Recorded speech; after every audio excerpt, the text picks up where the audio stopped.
आप तमाम भाइयों का, बुज़ुर्गों का, दोस्तों का दिल की अथाह गहराइयों से शुक्रिया अदा करता हूँ कि आप तशरीफ़ लाए। रहबर मिल्लत अमीर जमात इस्लामी पाकिस्तान जनाब सिराजुल हक आपके दरमियान मौजूद हैं।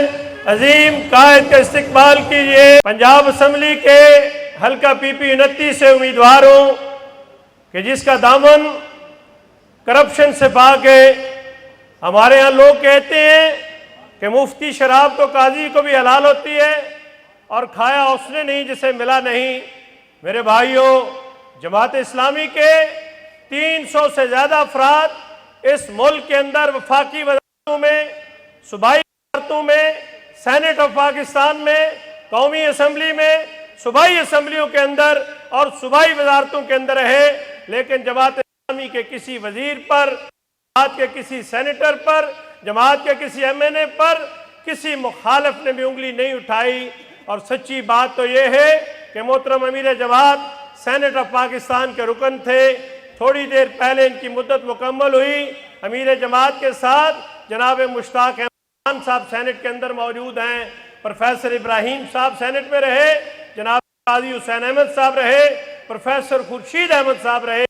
लेकिन मेरे हल्का इंतखाब के लोगों, मैं आपसे पूछता हूं कि जब मुश्ताक अहमद खान सेनेट ऑफ पाकिस्तान के अंदर खड़े होकर बात करता है वो सिराजुल हक, जब कौमी असम्बली के अंदर अब्दुल अकबर चित्राली के बात करता है वो सिराजुल हक का सिपाही है, असम्बली के अंदर अनायतुल्लाह खान खड़े होकर बात करता है वो सिराजुल हक का सिपाही है, सिंध असम्बली के अंदर सैयद अब्दुल रशीद खड़ा होकर बात करता है वो सिराजुल हक का सिपाही है। और इनके बारे में किसी शायर ने कहा, कभी कभी तो ये मंजर दिखाई देता है, अकेला शख्स ही लश्कर दिखाई देता है। जमात इस्लामी के एक एक फर्द ने पूरे पूरे ईवान के अंदर वो काम किया जो पूरी एक जमात नहीं कर सकी।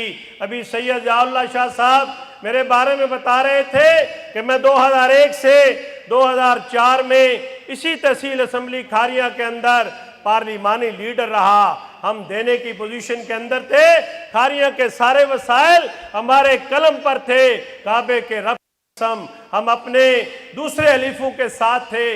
वो लोगों से ये बात कहते कि कैसा नुमाइंदा है जमात इस्लामी का, करोड़ों अरबों के वसाइल पाकिस्तान की सबसे अमीर तहसील खारिया करता है, अपने हल्के के लिए 1 रुपया भी ज्यादा नहीं मांगता।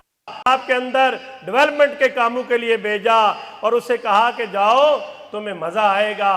वो ठेकेदार का नाम शरीफ था। उसने मुझे कहा, मुझे हैरानगी थी कि दूर दराज इलाके में तहसील के मुझे क्यों भेजा है। उसने कहा, डॉक्टर साहब जब मैंने काम किया यहाँ मुझे ना कोई रिश्वत देनी पड़ी, ना कोई करप्शन हुई, ना मेरे काम के अंदर कोई रुकावट हुई।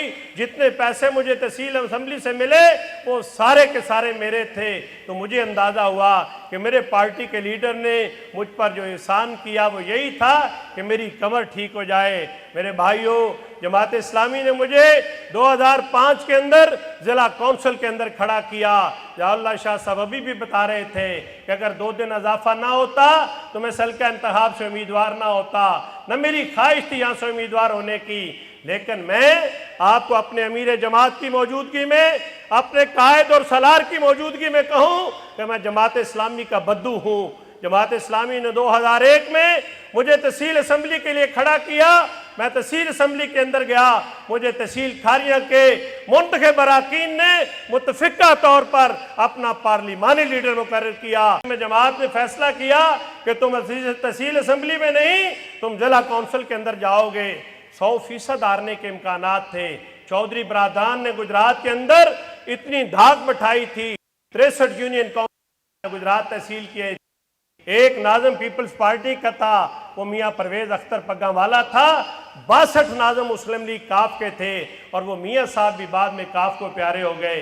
63 की 63% काउंसिलें मुस्लिम लीग काफ की झोली के अंदर चली गईं। जमात ने मुझे खड़ा किया। मुझे अंदाज़ा था इंतखाब हम नहीं जीत सकेंगे। हम अल्लाह ताला की ज़ात पर तयक्कन अपनी क़यादत के फैसले, अपनी जमात के फैसले की बुनियाद पर खड़े हुए। जब ज़िला कौंसिल का रिजल्ट आया, गुजरात के अंदर बड़े बड़े सियासी खानवादे हैं, उनके लोग हार गए और जमात इस्लामी का ये कारकुन पूरे जिले के अंदर वोटों के एतबार से 170 वोट सबसे ज्यादा लिए थे वो जुल्फकार पप्पन ने लिए थे, वो चौधरी शुजात के साथी थे। 170 वोट 10 वोट के फर्क से 170 मेरे थे, 180 उनके थे। लोग शशर और हैरान थे कि जमात इस्लामी ने इतने वोट इस जिले के चेयरमैनों से, इस जिले के मुंतखब काउंसलर से लिए। और मुझे खुशी है कि आज हाजी मुश्ताक अहमद साहब जो मेरी यूनियन काउंसिल के नाज़िम थे वो इस पंडाल के अंदर मौजूद हैं, मेरे शाने के साथ शाना मिलाकर खड़े हुए। मुझे खुशी है कि चौधरी मोहसिन साहब लंगड़ियाल से, ये भी उस वक्त नाज़िम थे, ये मेरे साथ खड़े हुए। मेरे भाइयों, जमात इस्लामी कोई रवायती सियासी जमात नहीं है, ये उन मानों के अंदर न दीनी जमात है न सियासी जमात है। सैयद मौदूदी ने कहा था, हम ऐसे मर्दान कार तैयार करना चाहते हैं जो ज़ोद तकवा के अंदर दुनिया के जायदों से, दुनिया के आबिदों से आगे बढ़कर हूँ।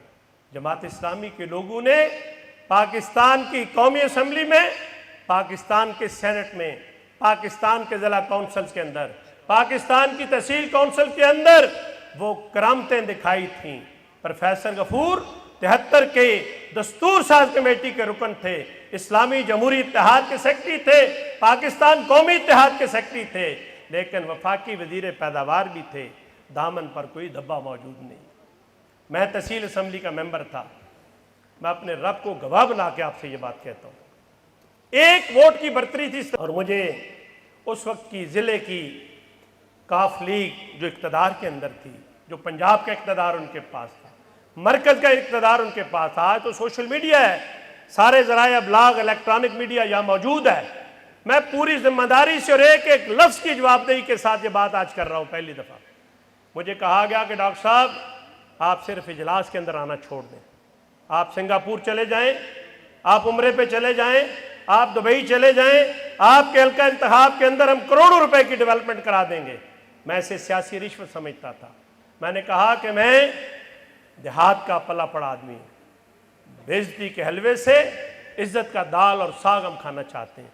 और एक वोट की बर्तरी से हुक्मरान जमात सारा टिल लगाने के बावजूद हमारी इंक्वायरियाँ कराई गई। परवेज इलाही साहब ने करवाई थी, पंजाब के वजीर आला थे, लेकिन अल्लाह के फजल से हमने वो टेन्योर मुकम्मल किया। इसलिए मेरे भाइयों, मैं आपसे ये बात कहना चाहता हूँ, जमात इस्लामी इमानतों की अमीन जमात है, उसने मुझे अपना नुमाइंदा यहाँ से मुंतखब किया है, यहाँ से उम्मीदवार नामजद किया है। मैं पूरी जिम्मेदारी से आपसे एक बात कहता हूँ, मैंने अपनी ज़िंदगी के अंदर अल्लाह के खौफ के अलावा किसी इंसान के खौफ को अपने दिल के अंदर इसलिए जगह नहीं दी कि मैं इंसानों के खौफ को दिल में जगह देना शिरक समझता हूँ। अल्लाह के खौफ के अलावा कोई खौफ हमारे दिल के अंदर जगह नहीं पा सका। मेरी एक ख्वाहिश है, मेरी एक ख्वाहिश है, जैसे मैं अमली जामा पहनाने मैदान के अंदर आया हूँ, मैं चाहता ये हूँ कि कोई कमज़र्फ मेरे हल्के का सुल्तान ना हो। मेरी ख्वाहिश है कोई कमज़र्फ मेरे हल्के का सुल्तान ना हो, और आज़ाद पैदा होने वाला कोई शख्स किसी सियासी आस्थाने का गुलाम हो। हम इंसानों को इंसानों की गुलामी से निकालकर कायनात के रब की गुलामी के अंदर देना चाहते हैं। हम इस सुल्ह के अंदर करप्शन के निज़ाम को जड़ से उखाड़ कर उसकी जगह इस्लाम का आदलाना निज़ाम कायम करना चाहते हैं। हम लोगों को बताना चाहते हैं कि जमात इस्लामी का अमीर अगर 2 बार वजीर खजाना, 1 बार सेनेटर रहने के बावजूद अपने ऊपर आए हामी और मुखालिफ, हम नवा नाक़िद सभी ये बात कहते हैं कि सिराजुल हक जैसा दूसरा कोई लीडर मौजूद नहीं। और मैं आपके और अपने कायद के दरमियान हायल नहीं होना चाहता।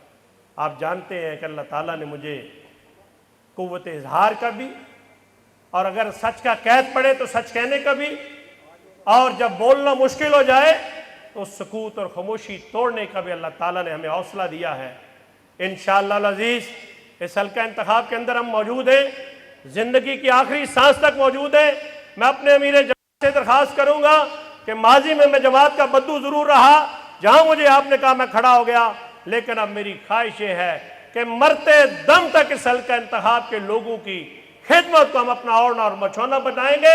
आपकी कुव्वत से इस हल्के के सियासी कल्चर को तब्दील करेंगे, फजा के अंदर खौफ खत्म करेंगे, थाने के कल्चर के खिलाफ हम लोगों को ज़बान देंगे और डेरेदारी के कल्चर को खत्म करके आजाद फजाओं के अंदर अपनी आने वाली नस्लों को गुजारने का शऊर देंगे।